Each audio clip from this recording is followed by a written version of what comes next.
As of April 27, 2025, there are currently 51 volcanoes which are actively erupting around the planet, a total which is 3 more than were erupting last week. One of these erupting volcanoes is the Democratic Republic of the Congo's Nyiragongo volcano, which contains the world's largest active lava lake at the present, measuring 688 meters or 2,257 feet wide. While its size has varied during the last 360 years, it has been measured anywhere from 60 to a whopping 1,000 meters wide. This lava lake, which is incredibly low in silica, typically builds over multiple years until being catastrophically released downslope, where its molten rock flows at speeds of up to 60 miles per hour in dangerous flank eruptions. And now, here are this week's top stories, volcano-related news stories. In Russia, a large volcanic eruption occurred at what is essentially the nation's Mount St. Helens, the Bezimiany volcano, covering a wide swath of the surrounding landscape in a layer of ash. Meanwhile, in Costa Rica, the Poás volcano not only intensified its eruption via one of its strongest explosions on record, but also began erupting lava, creating distinctive lava fountains. And, in what is this week's top Kilauea eruption story, after around a month of no or only weak lava effusion occurring, Hawaii's Kilauea volcano put on a show, generating sustained 250-meter or 820-foot high lava fountains. This intense lava fountaining began at 3:30 a.m. local time on April 22, which itself began after 5.5 days of more intermittent weaker activity.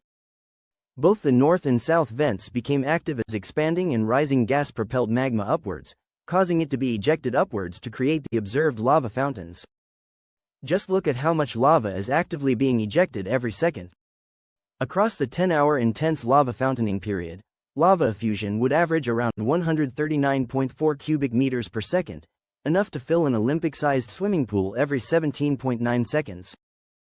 Ash and tephra carried by the lava fountains, which rose above Kilauea's crater and caldera walls, subsequently fell on nearby roads and parking lots, including at Eyjafjallajökull to the north.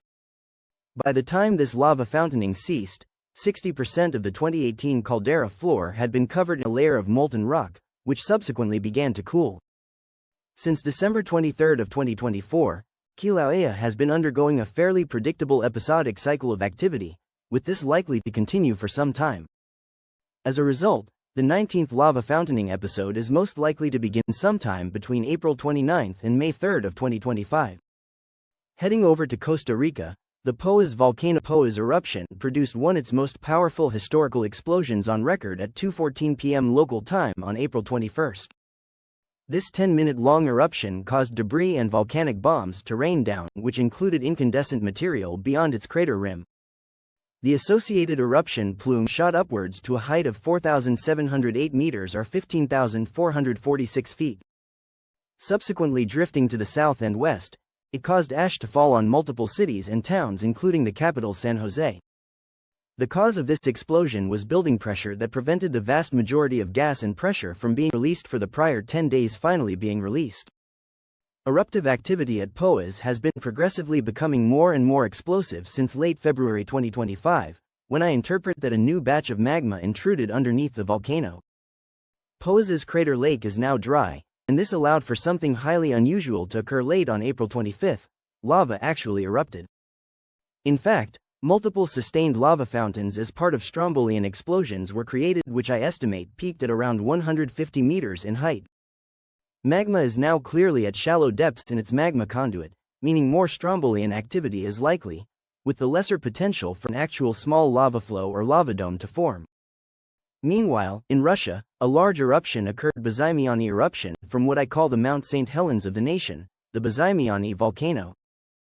I call it this because it produced a similar intensity Plinian eruption, edifice collapse, and lateral blast in 1956 as what Mount St. Helens did in 1980, just in an uninhabited portion of Kamchatka. It has been almost continuously erupting since then, building a growing lava dome. When portions of this lava dome plug the magma conduit, it can lead to major explosions such as what occurred at 11 o'clock on April 24. As a result, an 11-kilometer or 36,000-foot high eruption column was generated, sending an approximately 100-kilometer wide eruption cloud to the west and southwest, causing a dusting to half a centimeter of ash to fall on multiple villages. Additionally, it seems like a pyroclastic flow from this eruption inundated areas up to 3 kilometers to the east of Bazamiani's summit. Here is a quick list of all of the world's list of erupting volcanoes which are currently erupting. Additionally, here are some volcanoes showing signs of unrest which are not erupting as of the recording of this video on April 27, 2025.